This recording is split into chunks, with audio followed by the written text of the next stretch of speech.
This is the Square Enix London podcast. Hello and welcome to episode number 2 of the Square Enix London podcast. My name's Phil Elliott. I'm head of the community team for the western side of the business here in London. I'm joined by Scott Blows. Hello, Scott. Hello everyone. Back again like a renegade hamster. And Dan Seto. Hello, am I also a renegade hamster? No, you're much better than Scott. Yay! Okay, because obviously Scott is, we like to make jokes about the hipster in the team. However, it's Scott's lucky day because we're welcoming for the first time to the Square Enix London Studios, Square Enix London podcast, Tobias J. Palm, aka The Hoff. Hello there. Glad to be on board with you guys. Okay, so quick recap. That's all we don't need more from you. A quick recap. I'm just kidding. Why has he got the half? Because he's full of ridiculous cliches, and he often walks down the corridor, and you'd be forgiven for hearing the Baywatch theme tune pipe out of the internal sound system if he had anything to do with it. I thought that was the soundtrack to my life, but okay. Yeah.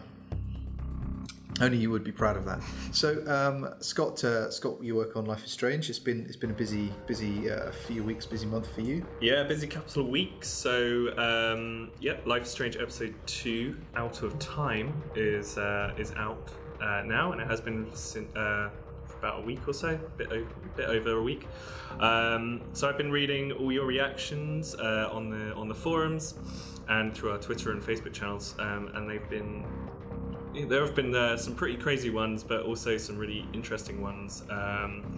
In particular, a couple of videos went up which have gone into great detail.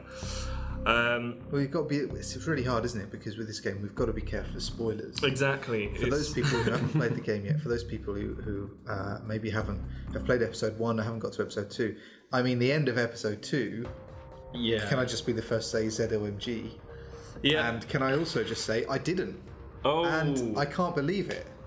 If you've played episode 2 and you got to the end, you'll understand what that means. I haven't played it and I have no idea what that means. I finished episode 1 yesterday, so can you please stop? There will be no spoilers. There will be no spoilers. But all I'm going to say is I didn't, and I tried my hardest to, and I didn't, and I can't believe it. And I was, wow, it's pretty powerful moment. Yeah, it's powerful stuff, and for those of you who have played and completed, your reactions have been really interesting to see. And all I will say is, for anyone affected by any of the issues raised in episode 2, you can go to lifeisstrange.com/talk. And we'll leave it there. No more spoilers. We'll leave it there. It's a bit like, if anyone in the UK, it's a bit like one of those hard episodes of EastEnders, isn't it? Yeah. If you've been affected by any of the issues raised in this episode, but no, in all seriousness, it's the funny thing is, because obviously, I work here and I'd seen it in before it was released and all the rest of it. You work here? So do I. Well, I work here. You kind of hang out, and. See, I told you it wouldn't be just you. I'm so glad Toby's here. Scott is incredibly happy right now. You can look at it if you go see his grin on his face. Yeah, I knew what was coming. I had a pretty good idea of, and even then. So I think the key thing is that some of your choices made in episode 1 and earlier on in the episode in 2 start to really become apparent now. So that's exciting. I'm certainly very much looking forward to episode 3. Which I haven't yet played in any kind of preview mode, so I'm definitely going to get the jump on that, and I'm looking forward to it. So, and keep an eye out for any Easter eggs in the game. Good. So that's Life is Strange. Tick. Good. Well, there was just a small matter of a couple of other minor releases, I would say, in the scheme of things. Type 0. Dan, this is firmly in your territory. Well, yeah. Type 0 came. Oh, thank you. Yeah, it came out. To the whole I guess. team, not just you. Oh no, I'll take all the glory. As a representative. All right, well, we'll pass that along to Batasan and see. I'll send him a carrier pigeon note. It'll get over to Japan eventually, we hope. But yeah, it's been, I guess, just over 2 weeks now, and yeah, it's been great. Looking back at a lot of feedback, and on a personal note, it's a really proud moment for me because this is the first Final Fantasy game I've ever worked on, and as a proclaimed Final Fantasy fanboy, I'm very proud right now, and I'm playing the game at the moment. It's great. Really looking forward to my second playthrough because I'm coming to the end of my first. And I don't know how much you guys know about Type 0, but it's kind of designed so to understand the whole story, you have to do 2 playthroughs. It kind of tells you basically half the story each time.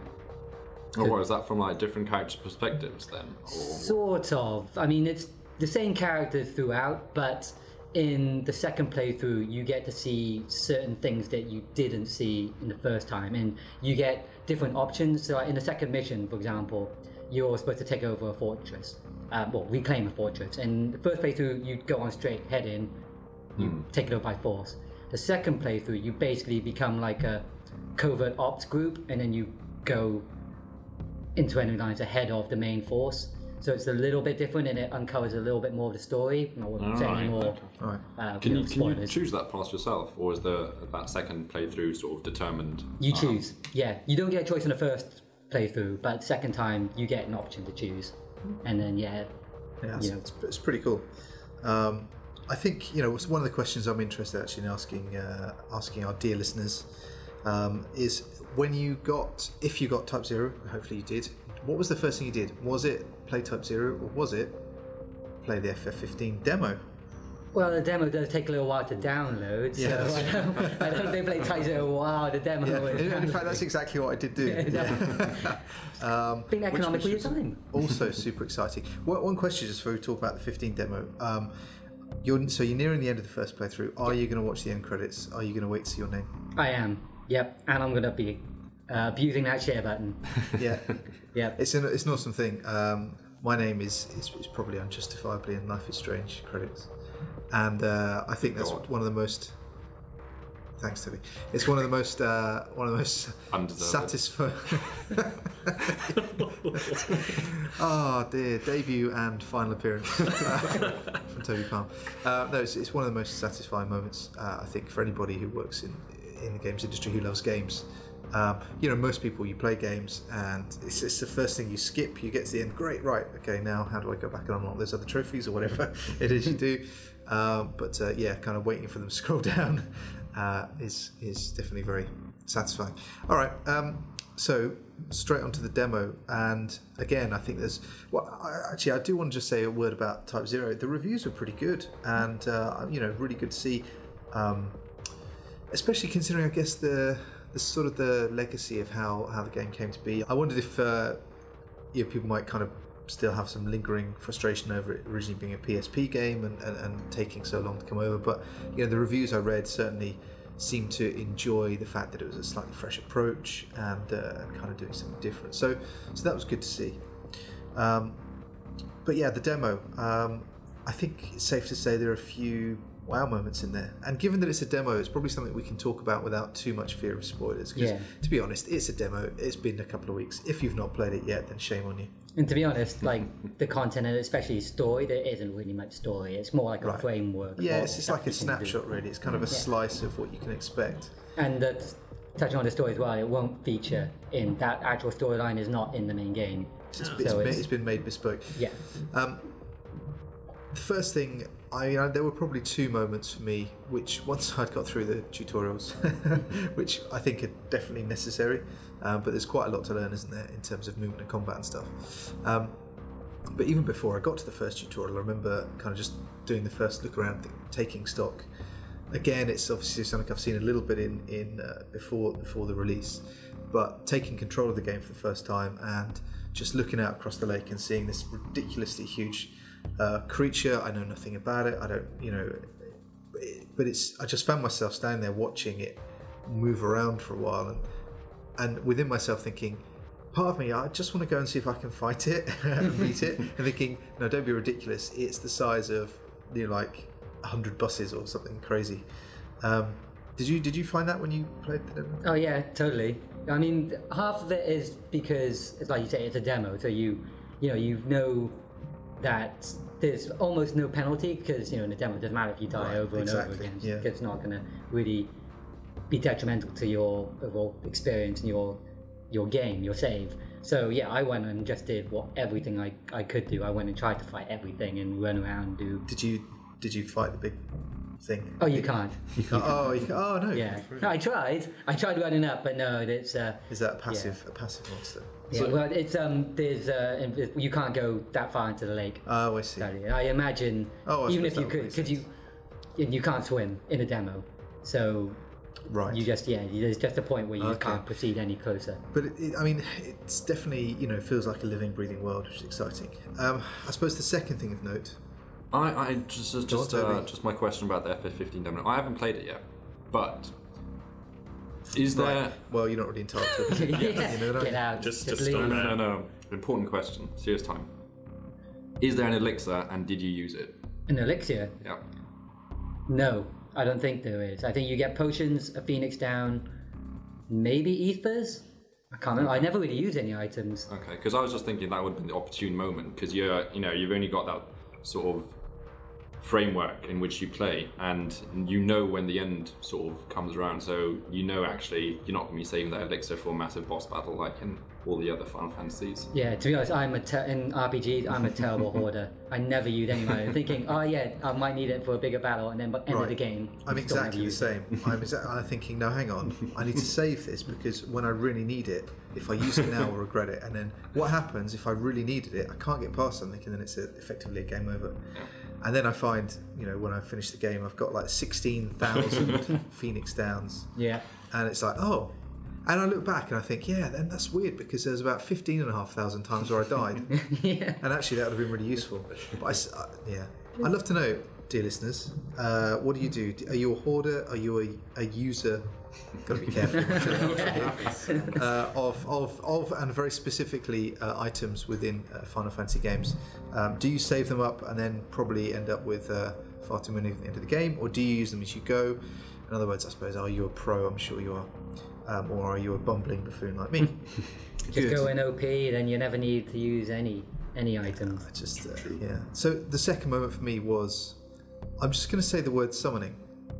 Ooh. I've seen that. I think. Is it safe to say? Well, again, I'll probably say so. Should we leave it? No, Spoiler warning. I'm just going to say the word summoning, and if you haven't seen it, go to YouTube and search FF15 summoning, and it's been tasty. Yeah. It's been tasty that. So that's exciting. I remember seeing that for the first time, and it was it's pretty incredible. And it's there's more I want to say, but I can't because spoilers. So. Yeah, I think it's just something. Let's let people draw their own conclusions there. But yeah, I mean, certainly it feels pretty cool to get our hands on a slice of that game so early in development. I mean, this is obviously unprecedented for the Final Fantasy games, and it's really cool. I think certainly that Tabata-san and the team want to get user feedback, and there was a survey as well, a follow-up survey I saw. So hopefully people have been playing that a lot. They've been making up their minds, getting some opinions, getting some feedback over to the team, while there is genuinely still a good amount of time for development to go. So very exciting, I think, for the first time fans of Final Fantasy can take a hand in actually shaping that game. Yeah, and I mean, as a fan myself, it's just incredible that this thing is Final Fantasy 15 is real, and like you say, we actually get to play it. And as Phil mentioned, the survey is live, and it will be live until the 31st of May. So you still got some time to take part if you haven't, or if you are like Toby, haven't maybe got a copy of Type 0.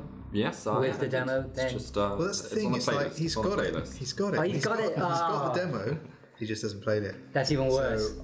Shame on you. I literally just finished the last game I was playing this past weekend, so maybe if you let me go home like now, I can probably. Well, if you earn the right to go home by doing some actual work, then all right, then that'd be great. Square Enix London. So a couple of other things I'd say that's fair to say that's the major stuff out of the way, isn't it? A couple of other things though. Collective, Square Enix Collective, if you're not familiar with that, it's a platform we created to help small indie teams build awareness of their projects and help them through crowdfunding. In the past month we've been helping a team called Massive Damage Inc. Based in Montreal in Canada, with a project called Halcyon 6 Star-Based Commander, and I have to say I'm super excited about this game. It's like Babylon 5 meets Star Trek meets FTL, I think, meets a bit of Master of Orion, It's a big mashup of kind of sci-fi tropes in there, and games and TV series and stuff. So it's been doing well at the time of recording, and I'll just for clarification's sake, we're recording this on Tuesday afternoon in London. So this will probably be a couple of days before this is actually published. Right now, the project still has a couple of days to run, and it's about $163,000 or something, which is great because they were going for a target of 40,000 Canadian dollars. So really happy for those guys, and that's pretty awesome. What's Masters of Orion? Masters of Orion was a video game, kind of a space adventure strategy type thing back in the day. Classic game. Star Control as well, it's got influences from. But I mean, FTL is probably the most recent sort of touchstone for that particular game. So, but that's looking really awesome, and we're really happy to be working with those guys. So 2 more days. By the time you hear this, that campaign probably will have ended. But yeah, keep an eye out for the next one, is what I'd say. The latest stretch goal was actually mod tools, which from the games I've worked on with Square Enix, I always see requests for sort of fan modifications and stuff like that. So actually, having mod tools available for Halcyon 6 is actually pretty awesome, and for them to have reached that stretch goal, which was actually at I think 160k. At the time of recording, the last 2 stretch goals that to be revealed was one of them is a kind of a Space Rogues narrative kind of campaign with an extra 10 hours of gameplay there, which could be really cool. And I think for me that sort of feels like a bit like Han Solo's story in Star Wars.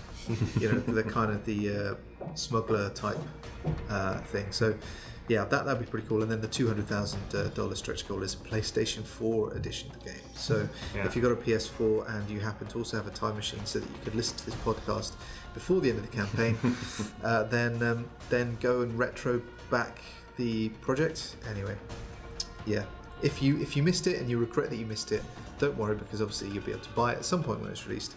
But the lesson to learn is pay more attention to what we are supporting via Collective, and do the right thing next time. Good. Moving on. So another Final Fantasy related announcement / release, I guess, is Final Fantasy Record Keeper. And I'll be honest, when I first saw this on my Facebook feed, I didn't actually know what it was. But that's because it wasn't out. I think it was Japan first, then Canada, was it? And then other territories. I'm not exactly sure. But Dan, I mean, I know obviously you've been looking at this a lot more, and if you go to the website, then do just a Google search for Final Fantasy Record Keeper, and you'll find that. It tells you a bit more about it, but just give us a quick overview. Yeah, it's basically a free-to-play game, obviously based on Final Fantasy. The name comes from the fact it's basically kind of like it's a social single player. I say social single player. It's That's it's a single kind of social. It's a single player mobile RPG with kind of like, I guess, social mechanics. And the premise is that you play as a record keeper. So basically, you relive famous Final Fantasy moments from the mainline Final Fantasy franchise. So, the bombing mission in Final Fantasy VII, finding Kefka and Final Fantasy VI, etc. So it's basically a list of moments and battles, and all the characters are presented in kind of a 16-bit sprite format. So pixel art, haven't they? Yeah. So I have to say that they look fantastic. Yeah, it looks so cool, right? Especially from the later games, who obviously were all in polygon. So seeing them kind of retrofitted to that style looked awesome. And it's just it's a really fun game. I know it's available worldwide, like I mentioned before, free to play. So you check it out on iOS and Android, and have a play around. You've got nothing to lose. And I know quite a few people are really getting in deep. I had a quick look at the subreddit for it, and there's like some really intense strategies forming already. I say already, it's been out for maybe a week or two. So there's a community out there. People are getting to grips with it, aren't they? But it does look super cool, and I say I really like that pixel art. So that's awesome. Just finally on the list of news and updates today, the Classic FM Hall of Fame. So Classic FM is a radio station in the UK, which, as the name would tend to suggest, focuses on classical music. And I know for the last few years there's been quite a campaign, I guess, to to get video game music taken a bit more seriously and put up there amongst the likes of Chopin and Beethoven and so on. And so Classic FM runs its annual Hall of Fame, and this time some Square Enix music made it into that particular chart. Dan, refresh my memory because you knew the placements. Yeah. Highest position was number 9 for the Final Fantasy franchise, and Nobuo Uematsu as composer. So, hey, yes, well done. Top 10, and that's the highest entry for any video game or video game series. So, an incredible achievement. It's and when you think that is up against the obviously the classical composers and the the big names from the world of classical music throughout the last hundreds of years. Yeah, and it's sadly dropped 2 places from last year, but like you said, Phil, because we're up against the very best of the best. It's still an achievement even to be ranked amongst them in the top 10 for sure. And the second placement is number 30 for Kingdom Hearts. Woo! It's awesome. Which is arguably even better because that has jumped up the chart by 147 places from last year. And Yoko Shimomura, who is the composer, is the highest female composer in the entire Hall of Fame. Oh, that's fantastic. So, it's a real achievement. That in your pipe and smoke it. Yeah. So, okay, congratulations to us, I suppose. Frankly. And thank you to everyone for voting, all the fans. Yeah, absolutely. I know that's something that we have shared on the Square Enix channels and stuff. So it's good to see people taking it up and seeing more articles and people taking video game music more seriously, which I think is fantastic because it's definitely worthwhile. Square Enix London. So after the first episode of the podcast last month, we asked for some feedback and we got lots. Thank you, I have to say. Thank you for being so kind. You were very gracious and you listened to my appeals for patience and we all very much appreciated that. One thing that definitely did come through from your comments there was that you want to understand more, particularly about how the Japanese side of the business works. So we're going to try and get more information and more details and more little snippets and tidbits for you over the coming months. But we thought we'd start off with a chat with somebody who's very much been in the frame recently with his fine work on translation.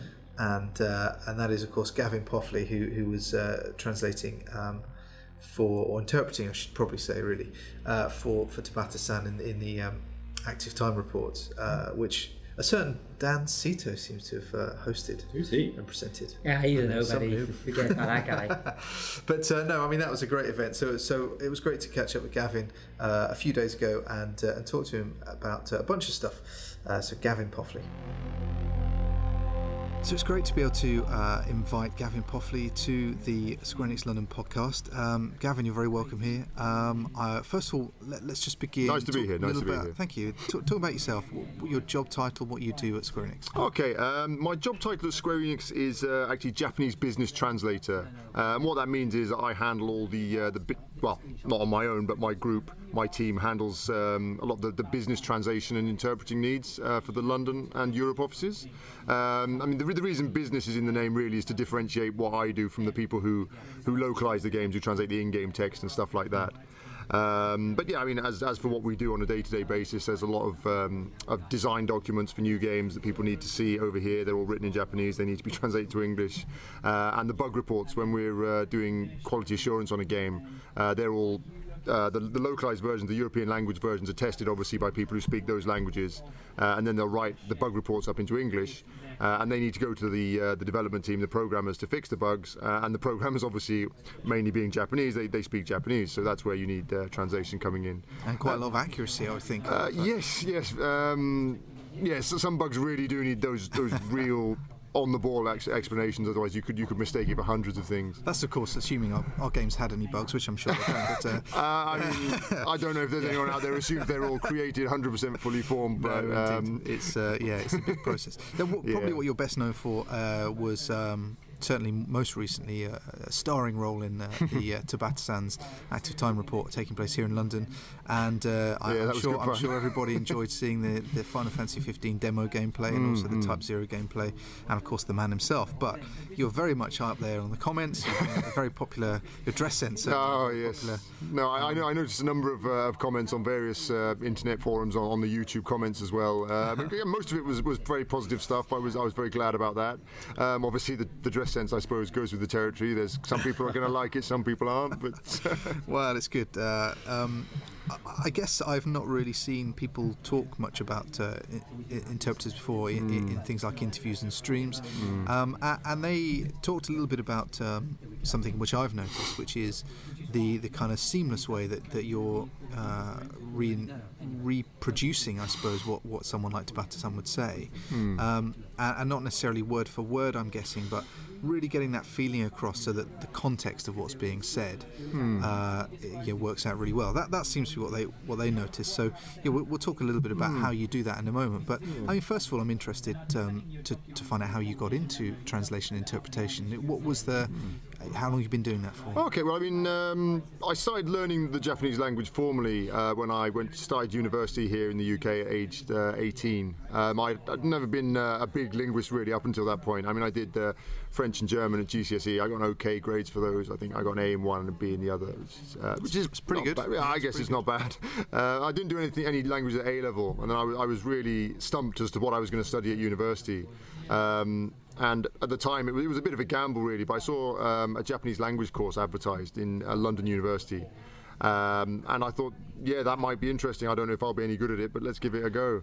I mean, I probably should also mention that maybe my interest in Japan started a bit earlier than that, because I've been practicing the Japanese martial arts since I was very young. So obviously I had a bit of an exposure to the culture and some of the language there as well. And I guess maybe that was what maybe drew me to it in some ways. So there was some curiosity there. Yeah. And I probably I think it's really important to try and do things which you think you're going to enjoy, which you have you can kind of relate to. Oh yes. And how quickly did you realise that this was something you were really taking to? Well, I mean, perhaps after the first year, I'd say. I mean, the London University, the School of Oriental African Studies in London University was where I did my first Japanese language degree. And they work you very hard. I mean, the first year course there was maybe 30 hours a week of study, and you really had to work hard to keep up. Were you going completely from scratch? Yes. Well, I mean, I knew a couple of basic words. I could count to 10. Right. Knew basic directions like back, forward. The stuff I'd learned from the martial arts, actually. Right. I see. But basically from a complete beginner's level, yeah. And I think it's very much a sink or swim thing in a way.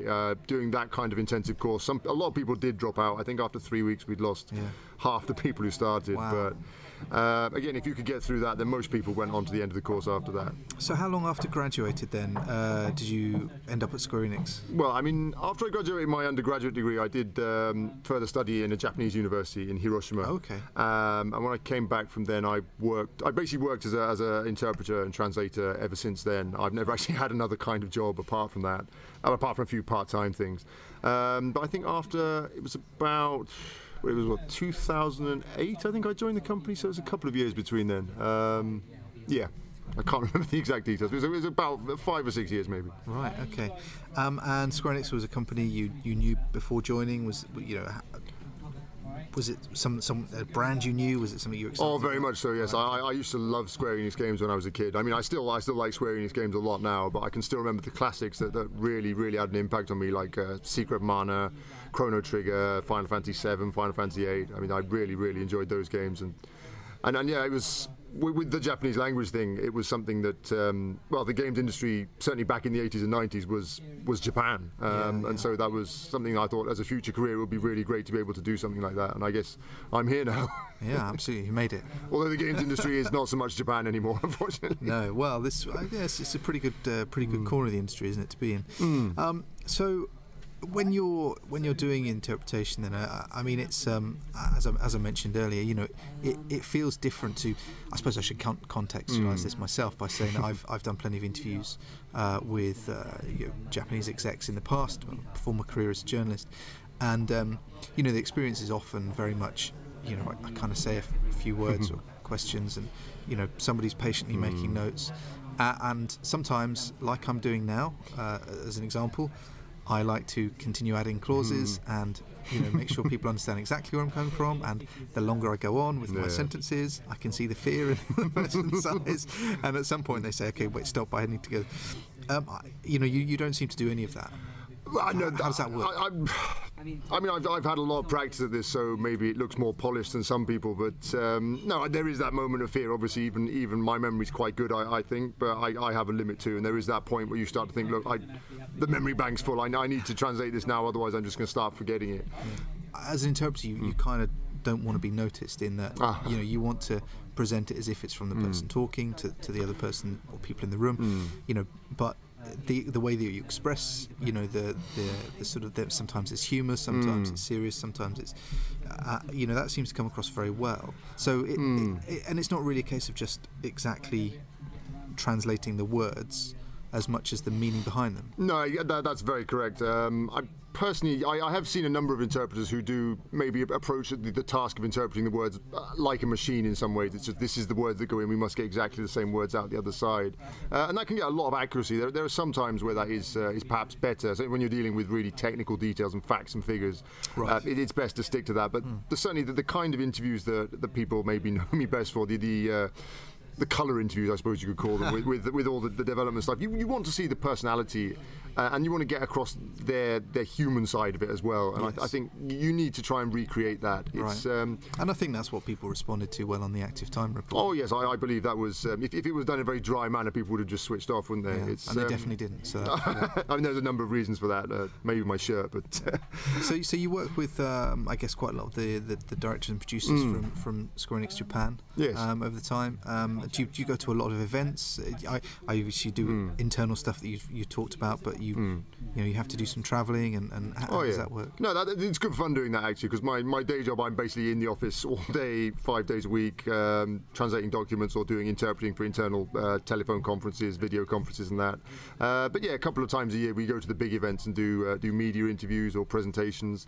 So yeah, you get to travel all around with that. Go to E3 in LA, Gamescom in Germany, various other a lot of media tours where you go all around Europe. They're all good fun.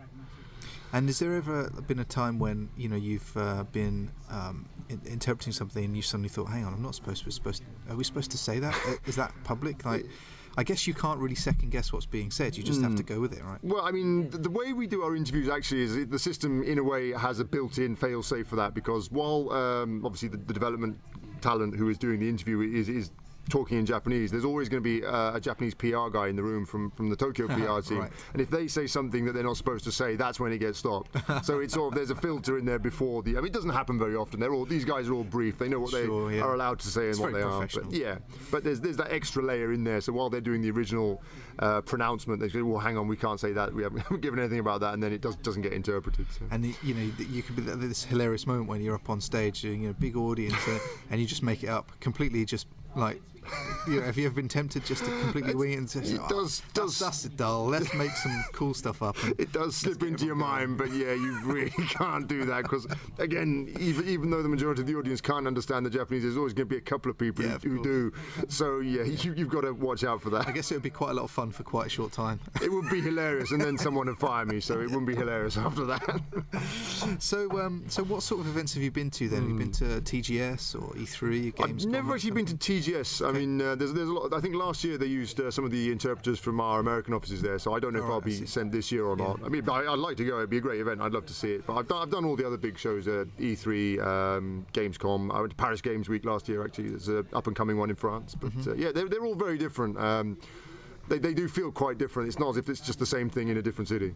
And talk us through the sort of, let's say something at maybe Paris Games Week. What's the kind of the schedule there? Because you need to be on hand for, I guess, potentially stage show, I guess then media interviews, and then probably also the less formal networking in the evenings and that kind of thing. Oh yes, you do all of it. It must be pretty exhausting. Oh, it's hard. I mean, this last week when we did with Tabata-san with the active time report, that was a 6-day week there, and I think I totaled up, I worked about 80 hours over that whole week. Wow. Because again, you do. I bet you don't get paid overtime. No, well, I mean, I don't know if I should say or not, but I mean, my contract does have overtime in it, but no. Okay. Well, it sounds like you earn it. So. Yeah, it's. I think after 3 days, I hope I earned it anyway, but no, because you start in the morning and there'll be the media interviews and yeah, over lunch, and the thing is, when everyone else in the evening at lunchtime, people are all relaxed, it's not work for them, but I've still got to be there and I've still got to interpret, so it really is just the same thing, more of the same for me. Crucially, do you get to eat ever? No, that's another interesting skill that I've mastered in this line of work, is how to eat and interpret at the same time, and that's hard. Do you just ask for like milkshakes? Yeah, no, if there's soup, blend my food. Yeah, if there's soup on the menu, go for the soup. If there's any interpreters out there who have to eat during their work, go for the soup. You can swallow it down, and ask them to make it a little bit cooler than normal. I guess one of the things that must be quite a challenge is you have to constantly refresh your cultural appreciation. You have to spend. How much time do you manage to spend in Japan? Well, I mean, I generally try and go back at least every year, although recently it's been a lot less than that. I mean, every 2 or 3 years. But fortunately, I mean, my wife's Japanese, so I do get that kind of cultural contact at home. And again, the rest of my team in the office is Japanese, and I talk to all the Japanese people in the office. It's an environment which is very conducive to keeping it up. But I think as well as that, you also have to keep your knowledge of how the Japanese games industry works and the kind, like the internet terms for things and how people refer to it. Of course, as like the subculture aspects of that. And all those great marketing phrases. Oh yes, marketing phrases and buzzwords, which everyone loves. Yeah, I mean they are so gamers, hard. Right? They're so hard to translate sometimes because they sound really great in one language, but then you turn to the other language and they make no sense at all. Oh no, I think half the time they don't make sense in any language. But the thing about marketing is that most of it is empty. It's it sounds great, but you look at the content. They're intended to convey a kind of a meaning, but it's it's the feeling it creates rather than semantic content, and they work very well for that. But try and you really have to start again when you translate into another language. I mean, that links into my whole philosophy of how I interpret. I mean, my goal, as it were, my objective is to recreate the same impact and the same effect on the English listener as the original Japanese would have had on the original Japanese listener. And sometimes you do have to really shift things around and add in extra clarifications and background information, or really change the way something's presented, because it's, again, culturally people communicate in very different ways, and it's just being aware of that and trying to find the right strategy to get the same message and the same feeling across. So rather than approaching it as a translating words into words, I maybe more look at it as translating sort of like meanings and intentions into meanings and intention. I think if you do that, it gets it across in a lot more natural way, and sometimes a lot more of a deep way as well. Yeah, and I'm sure that's appreciated on both sides of the equation. So I'm sure you enjoy working with all of the directors and producers. Oh yes, they're all great guys. And folks in senior management. I know you were translating here recently for Matsuda-san as well. But do you have any particular favourites that you could? I mean, again, I get on with all really well, but I think personally I got on very, very well with Ichiro Hazama, who's was the director on Dissidia and more recently G-Bike and Theatre Rhythm. I got on very well with him as a person when I was interpreting for him at Gamescom. Although, funnily enough, it's an interesting story that he's quite short, and I'm. If you maybe didn't get it from the podcast, but I'm quite tall. I'm 6'4". So the height difference between us is intense, and sometimes you get journalists who want to film a little interview. So just the logistics of trying to get me and him standing next to each other on a camera is not easy, and especially at Gamescom with those rooms, the booth that we do the interviews is so small. There's just not enough. You can't really zoom out. No, so that was hard. I think in one of them I had to sit down, he stood up or something. But, Brilliant. Yeah. And what I suppose behind the scenes, I guess people are going to be fascinated to know, what do you talk about in the sort of the time between interviews? How do you spend time? Like what sort of things do you get up to, or are you just completely like zoned out? No. Well, sometimes I have to just zone out for a couple of minutes, but I don't know. I like to think I'm a very personable kind of guy, and I'll chat with them about all sorts of things. Again. With Hazama-san, we share some interests. He's recently taken up martial arts as well, so we're talking about that. And then with some of the girls from the PR department, we were cracking silly jokes, and I think there's like a yoga contest went on between interviews at one point. I hope a journalist or someone doesn't come in and see all these guys just goofing around. But yeah, we like to relax a bit between the interviews too. Yeah, of course. Well, thanks a lot for your time. It's been fascinating to hear from you, and I'm sure everybody will enjoy the insight. Just finally, one favour, if you'd just be able to say for us in Japanese, you're listening to the Square Enix London podcast. 日本の皆さん、こちらスクエアエニックスポッドキャストです。お楽しみください。And that was Gavin Poffley, who's an interpreter and translator and all manner of all things localization, and generally a bit of a superstar in the making, I think we'd all agree. Yeah. He's very More Gavin, please. More Gavin. He's the most fashionable person probably in probably the company. Yeah, and that's Scott. That must be hard for you to hear as a hipster with skinny jeans. And Let's not start, shall we? It started off nicely. Yeah, true. Toby, say something. Something. Okay. I was just every time I have a go at Scott, I need to balance it out. So, yeah, as I mentioned before, then we'd like to try and get some different kind of viewpoints from within the business to try and give you a little bit more of an understanding of what it's like to work for Square Enix and kind of a little bit more about how the business works. So we'll try to keep doing that in the coming months. We've also been looking at some of the questions. Again, lots of those are ones which will require a fair bit of research. Toby, certainly there was one of the ones that really caught our eye.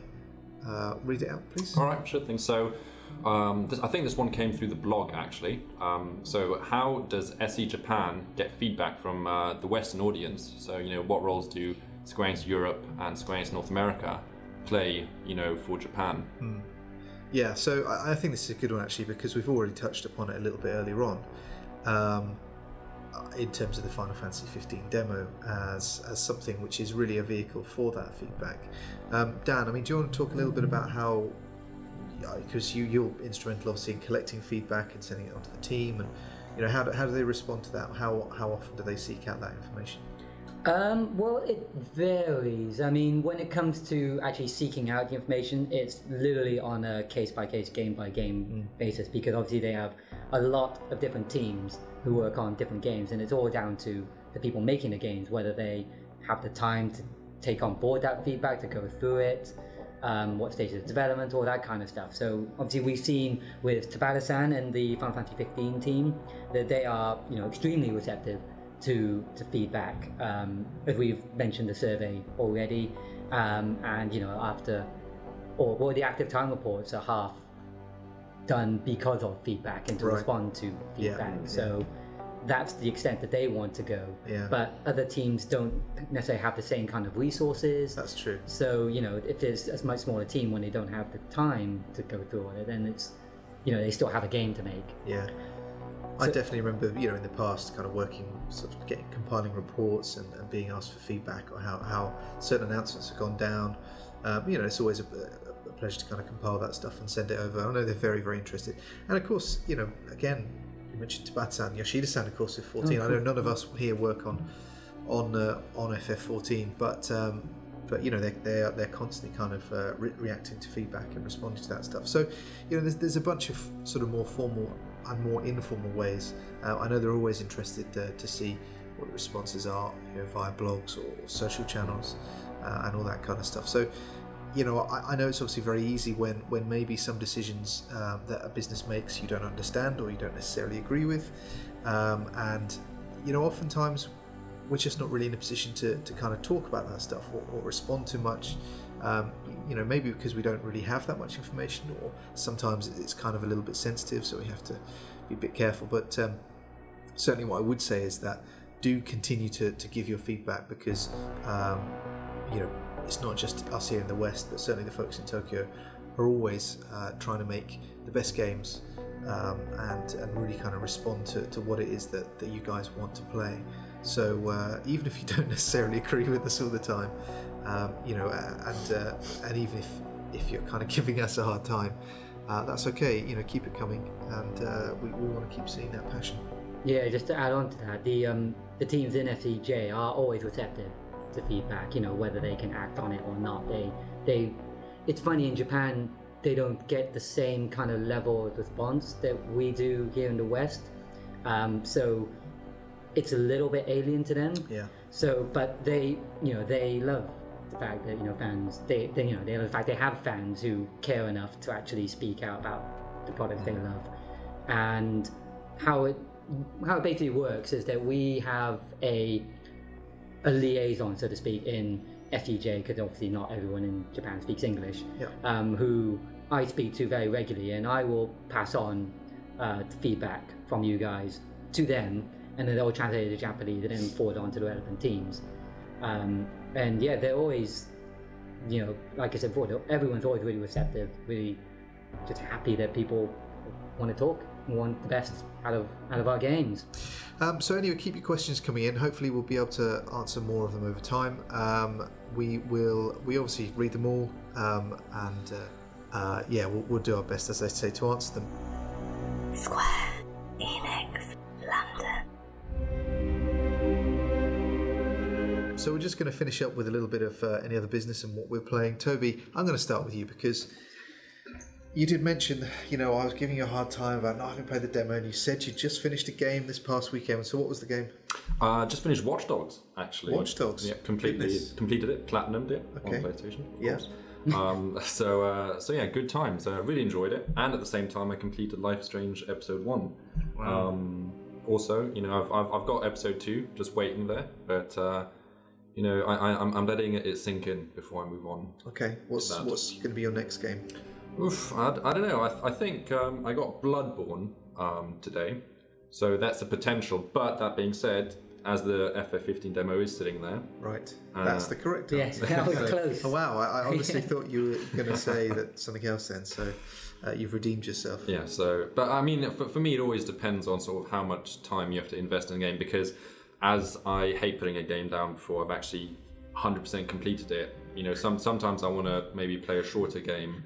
Versus, you know, say if like, you know, Type Zero, so methodical. which is Type Zero is on my playlist, but I'm thinking Final Fantasies, they are quite big time investments. Yeah, they are. You know, and just coming off Watch Dogs, I'd probably want to go for something shorter. You know, something I don't have to sort of. Tell me about it. I'm still grappling with Assassin's Creed Unity, and I think I've been putting like hours and hours every single week into this. Probably most evenings I've put at least a couple of hours in, and I've completed the story and the main game. I've done most of the Dead Kings DLC. I've done almost all the collectibles. Yet when I load the game, it still says I'm only 59% through, and I'm like, how is this happening? Put it down. So it's terrifying. But the thing, I've enjoyed the game. As I said in the last part, I do love the Assassin's Creed game, so I'm a bit of a sucker for that stuff. And you know, I don't have to be such a completionist, but you know, I'm still enjoying it, so I still want to play it some more. And there will become a point where it's like, okay, right, enough now. But yeah, I'm still enjoying that. Still playing World of Warcraft, enjoying some raiding there. Not 14. I honestly, if I hadn't been playing World of Warcraft for 10 years, and you know, sort of be in a guild with people I know and stuff, They can play 14 with you. I know. I would love to. I did try. Actually, to be fair, I did try, but I think it's hard to have more than one MMO. So I've been watching 14 from a sort of a slightly regretful distance, but massively impressed with what they've done since the first version of that game. I think that's pretty much it for me. Obviously, I mentioned Life is Strange Episode 2. Oh, I didn't do it. I can't believe I didn't do it. Careful, because Toby will complain about spoilers again. So wait. Yeah, well, after we finish recording, I'm just going to tell him and spoil it for him, but I'm going to do it off air. You know that thing that you didn't do, I will do to you. Really? That doesn't make any sense. Doesn't make any sense at all. So if Phil, you didn't do it, Scott, did you do or did not do it? I did. Yeah, you're such a goody two-shoes. Because I'm a nurturing person. You're You're a hipster. Well, Hipsters aren't really nurturing, are they? They're I kind don't really know. Normally- Because I'm not one. They nurture baby goats. self-obsessed, maybe. because if they nurture it, then it'll get bigger and more people take interest, and then that's not then what it would hipsters be. want. Interesting. Interesting. I see a problem with you being a community manager, Scott. How? Well, if you're This could be good. Yeah. Ooh, let's get a pop Go on, then. well, as a community manager, you know, you're meant to grow the community and bring it to more people, you know, and make sure people enjoy the game. But by doing that, you're essentially distancing the game from, you know, being a hipster game, But and you're ruining No, yourself. I think the point about a hipster is that you want to grow the point so it's fashionable, and then you stop just before it gets too popular. Yeah, then he'll move on to something else, and someone So else. it's okay because I've already decided to fire him after episode 3. So Okay. well, yeah. before the end of the. That's in my contract, unfortunately. Yeah. Toby, you might have to take over. We'll just move on to a different project. So what have I been playing? What have you been playing, Scott? I was literally just about to ask that question. It's amazing. How did you read my mind? Well, you had the look in your eye. It's all been Bloodborne, I'm afraid. Right, okay. Typical. Yeah. I knew it'd be you. Oh yeah. Why was that choice. typical? But it's interesting because it's my first Souls game I've played. I didn't pick up any of the Dark Souls game or Demon Souls game, but I went into it knowing it's going to be tough. And with that said, it's actually really a rewarding experience when you get just that little bit further. I beat a boss that was giving me a pretty hard time over the weekend, and I actually threw my arms up in the air and kind of let out a little squeal of excitement. Woot. Yeah, or a woot. Squeal. It sounds like a domestic violence. No. So yeah, it's really good. Yeah, so I finished episode 2 Life is Strange as well. I'd done it on PC, but I wanted the achievements on my PS4 at home, so I played through it again, and yeah, it's good. Did you dedicated did the exact same thing happen? In Yeah, both places? did it again. You just made the same choices. Yeah, essentially. Wait, what? Hang on, wait. You've got a game that's defined by the different choices you can make. And so you had an opportunity to play it on 2 different platforms, and you made the exact same choices again. You didn't decide, well, let me just try this branch and see where this goes. I like this trophy. Was that it? You like the name of the trophy? I liked the route that I had taken, so You already taken. I did see some little extra bits that I hadn't seen before though. Right. Like something to do with the Vortex Club that I hadn't done in my first playthrough. So that was cool. See some extra bits. That's just a wasted opportunity as far as I'm concerned. Wow. How about you, Dan? As I mentioned before, I've been playing a lot of Type 0, but I've also been playing Persona Q on 3DS, Right. which I've been playing for a very long time now. Another big RPG, but I love the Persona games, so I just absorb them. I go through every nook and cranny, I explore everything, and I love it. Awesome. You should play it. You should all play Persona Q. Do you all have 3DSs? No. Yep. No. No. Sorry. Do you all have Vitas? Nope. No. Oh. Wow. This is We're not good. rubbish. Yeah. Okay. This sounds like a great time to end. Cool. All right. Thanks, everybody. Thank you, Toby. Good debut, I thought, there. By the way, I am also community manager for Square Enix. Yeah. I don't think we mentioned that. No, I know. I didn't really want to admit to you because Don't want to That's associate. not didn't make it important. official, really. I'm one of you. Yeah, I'm sure anyone who frequents the blog will know who Toby is. Yeah. Thank you very much, Dan. Good to see you again. Thank you for having me. Scott. Yeah. It's always a pleasure. Thanks for the lovely time as always. Good. So obviously comments, feedback, questions, obviously leave them all in the blog, or if you're getting this via YouTube in the comments section, or if you're getting it anywhere else, wherever the relevant comments are. You can always tweet us, Square Enix Europe. Yeah, good. That's it from us. We'll see you next time. Hope you enjoyed the pod. Cheers, bye. Bye. Bye bye. This is the Square Enix London podcast.